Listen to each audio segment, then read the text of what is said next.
ನಾಡಿನೆಲ್ಲೆಡೆ ವರಮಹಾಲಕ್ಷ್ಮಿ ಹಬ್ಬದ ಸಡಗರ ಸಂಭ್ರಮ ಜೋರಾಗಿದೆ. ಪ್ರತಿ ಮನೆಯಲ್ಲೂ ಮಹಾಲಕ್ಷ್ಮಿಯನ್ನ ವಿಶೇಷವಾಗಿ ಪೂಜಿಸಿ ಆರಾಧಿಸಲಾಗ್ತಾ ಇದೆ.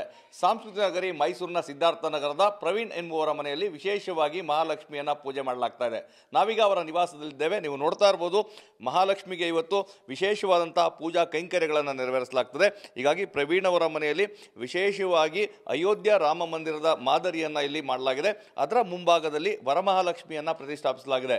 ಲಕ್ಷ್ಮಿ ಏಳಿ ಕೇಳಿ ಅಲಂಕಾರ ಪ್ರಿಯೆ, ಹೀಗಾಗಿ ವಿಶೇಷವಾದಂತಹ ಅಲಂಕಾರವನ್ನ ಲಕ್ಷ್ಮಿಗೆ ಮಾಡುವಂತ ಕೆಲಸವನ್ನ ಇಲ್ಲಿ ಮಾಡಲಾಗಿದೆ. ವರಮಹಾಲಕ್ಷ್ಮಿ ಹಬ್ಬ ಅಂತ ಹೇಳಿದ್ರೆ ಮನೆಯವರಿಗೆ ಒಂದು ರೀತಿಯಾದಂತಹ ಸಂಭ್ರಮದ ವಾತಾವರಣ.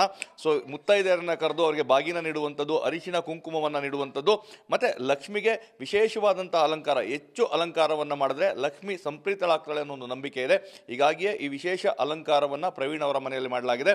ಅಯೋಧ್ಯ ರಾಮ ಮಂದಿರ ಮಾದರಿಯ ಆ ದೇಗುಲ ಹೇಗಿದೆ, ಆ ದೇಗುಲದ ಮಾದರಿಯನ್ನ ಕಳೆದ 10 ದಿನಗಳಿಂದಲೂ ಸಹ ಥರ್ಮಾಕೋಲ್ನಲ್ಲಿ ಮಾಡುವಂಥದ್ದು, ಮತ್ತೆ ಅದಕ್ಕೆ ವಿವಿಧ ದೀಪಾಲಂಕಾರವನ್ನು ಮಾಡುವಂಥದ್ದು, ಮತ್ತೆ ಆ ಕೊನೆ ಭಾಗದಲ್ಲಿ ನೋಡ್ತಾ ಇರ್ಬೋದು ಶ್ರೀರಾಮಚಂದ್ರನ ಒಂದು ಭಾವಚಿತ್ರವನ್ನು ಆ ಒಂದು ಅಯೋಧ್ಯೆ ರಾಮ ಮಂದಿರದ ದೇಗುಲದ ಪಕ್ಕದಲ್ಲಿ ನಿಲ್ಲಿಸುವಂಥದ್ದು, ಮತ್ತೆ ಸಂಪೂರ್ಣವಾದಂಥ ಏನು ಆ ಲಕ್ಷ್ಮಿಯನ್ನು ಪ್ರತಿಷ್ಠಾಪಿಸುವಂಥ ಜಾಗ ಇದೆ, ವಿಶೇಷವಾದಂಥ ಅಲಂಕಾರವನ್ನು ಅಲ್ಲಿ ಮಾಡಲಾಗಿದೆ. ಬೆಳ್ಳಿ ದೀಪವನ್ನು ಇಟ್ಟು ಬೆಳ್ಳಿ ದೀಪದಲ್ಲಿ ಪೂಜೆ ಸಲ್ಲಿಸುವಂಥದ್ದು, ಅದರ ಜೊತೆಗೆ ಆ ಲಕ್ಷ್ಮಿಗೆ ನೈವೇದ್ಯವಾಗಿ ಇರುವಂತಹ ಅಂದರೆ ಏನೆಲ್ಲ ಭಕ್ಷ್ಯ ಭೋಜನಗಳಿರ್ತದೆ ಅವೆಲ್ಲವನ್ನೂ ಸಹ ತಯಾರಿಸಿ ಅದನ್ನು ಲಕ್ಷ್ಮಿಯ ಮುಂಭಾಗದಲ್ಲಿ ಬೆಳ್ಳಿ ತಟ್ಟೆಯಲ್ಲಿ ಇಡುವಂತಹ ಕೆಲಸವನ್ನು ಈಗಾಗಲೇ ಮಾಡಲಾಗಿದೆ. ಅಲಂಕಾರ ಹೆಚ್ಚು ಆದಷ್ಟು ಲಕ್ಷ್ಮಿ ಸಂತೃಪ್ತಳಾಗ್ತಾಳೆ ಅನ್ನೋ ಕಾರಣಕ್ಕಾಗಿ ಈ ಅಲಂಕಾರವನ್ನು ವಿಶೇಷವಾಗಿ ಮಾಡುವಂಥ ಕೆಲಸವನ್ನು ಮಾಡ್ತಾರೆ. ಅದರ ಜೊತೆಗೆ ನೀವು ನೋಡ್ತಾ ಇರ್ಬೋದು ಬಳೆಗಳನ್ನ, ಅಂದರೆ ಲಕ್ಷ್ಮಿಗೆ ಬಳೆಯನ್ನು ಇಟ್ಟು ತದನಂತರ ಮನೆಗೆ ಬರುವಂತಹ ಅಂದರೆ ಪೂಜೆಗೆ ಯಾರನ್ನ ಮುತ್ತೈದೆಯರನ್ನ ಕರೆಯಲಾಗ್ತದೆ ಅವರಿಗೆ ಆ ಬಳೆಯನ್ನು ನೀಡುವಂಥದ್ದು ಎಲ್ಲ ಪೂಜಾ ಕೈಂಕರ್ಯಗಳನ್ನು ಮಾಡಲಾಗ್ತದೆ. ಸೊ ಸಾಮಾನ್ಯವಾಗಿ ವರಮಹಾಲಕ್ಷ್ಮಿ ಹಬ್ಬ ಅಂತ ಹೇಳಿದ್ರೆ ಮನೆಗಳಲ್ಲಿ ಮನಸ್ಸುಗಳಲ್ಲಿ ಆಚರಿಸುವಂತಹ ಹಬ್ಬ. ಹೀಗಾಗಿ ವಿಶೇಷವಾದಂತಹ ಅಲಂಕಾರವನ್ನು ಇಲ್ಲಿ ಕಾಣಬಹುದಾಗಿದೆ. ಬೆಳಗ್ಗೆಯಿಂದಲೂ ಸಹ ಸಾಕಷ್ಟು ಸಂಭ್ರಮ ಮನೆಯಲ್ಲಿ ಮನೆ ಮಾಡಿರುತ್ತೆ.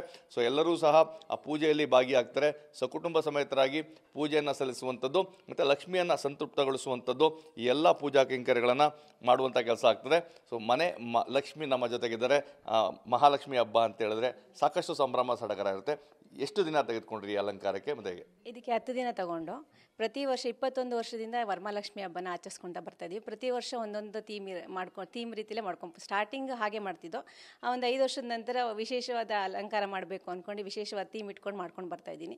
ಈ ವರ್ಷ ರಾಮ ಮಂದಿರ ಉದ್ಘಾಟನೆ ಆದಾಗಲೇ ಈ ಸರಿ ನಮ್ಮ ಲಕ್ಷ್ಮಿ ರಾಮ ಮಂದಿರದ ಮುಂದೆನೇ ಕೂತ್ಕೋಬೇಕು, ರಾಮ ಮಂದಿರದಲ್ಲೇ ಕೂತ್ಕೋಬೇಕು ಅಂತ ನನ್ನ ಆಸೆ ಆಯಿತು. ಹಾಗಾಗಿ ರಾಮ ಮಂದಿರದ ಅಲಂಕಾರ ಮಾಡಿದೋ.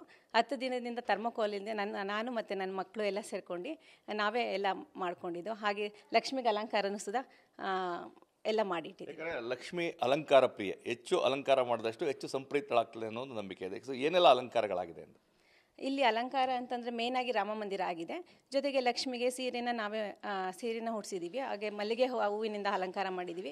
ಭಕ್ಷ್ಯ ಭೋಜನ ಅಂದರೆ 12 ರೀತಿ ಲಕ್ಷ್ಮಿಗೆ ನೈವೇದ್ಯವನ್ನು ಮಾಡಿದ್ದೀವಿ. ಕಮಲದ ಹೂವಿಂದ ಅಲಂಕಾರ ಮಾಡಿದ್ದೀವಿ. ಅಕ್ಕಪಕ್ಕದ ಮನೆ ಮುತ್ತೈದೆಯರನ್ನ ಕರೆದಿದ್ದೀವಿ ಕುಂಕುಮಕ್ಕೆ. ಹಾಗೆ ಪೂಜಾರು ಬಂದು ಅದಕ್ಕೆ ಅಭಿಷೇಕ ಎಲ್ಲ ಮಾಡಿಸಿ ಅರ್ಶನ ಎಲ್ಲ ಮಾಡಿಸಿ ಕೊಟ್ಟು ಹೋಗ್ತಾರೆ. ನಮ್ಮ ಇಷ್ಟಾರ್ಥಗಳನ್ನ ಈಡೇರಿಸಲಿ ಅಂತ ಕೇಳ್ಕೊತೀವಿ. ಮಕ್ಕಳಿಗೆ ನಾವು ವಿದ್ಯಾ ಬುದ್ಧಿ ಕೊಡಲಿ ಅಂತ, ಹಾಗೂ ನಾಡಿನ ಸಮಸ್ತ ಎಲ್ಲರಿಗೂ ಒಳ್ಳೆಯದಾಗಲಿ ಅಂತ ಕೇಳ್ಕೊತೀವಿ. ಇದು ಮನೆಯಲ್ಲಿ ಅಲಂಕಾರ ಮಾಡಿರುವಂಥ ಮಾತು. ಖಂಡಿತವಾಗಿಯೂ ಲಕ್ಷ್ಮಿಗೆನ್ನ ಪೂಜೆ ಮಾಡಿ ಸಕಲವೂ ಒಳ್ಳೆಯದಾಗಲಿ, ಇದರ ಜೊತೆಗೆ ನಾಡು ಸುಭಿಕ್ಷವಾಗಿರಲಿ, ಸರ್ವೇ ಜನ ಸುಖಿನೋ ಭವಂತು ಅನ್ನೋ ಒಂದು ಮಂತ್ರ ಏನಿದೆ ಅದು ಎಲ್ರಿಗೂ ಸಹ ಅನ್ವಯವಾಗಲಿ ಅಂತೇಳಿ ಪ್ರಾರ್ಥನೆಗಳನ್ನು ಮಾಡಿದ್ದಾರೆ. ಕ್ಯಾಮ್ರಾ ಪರ್ಸನ್ ರಘು ಜೊತೆ ರಾಮ್, TV9 ಮೈಸೂರು.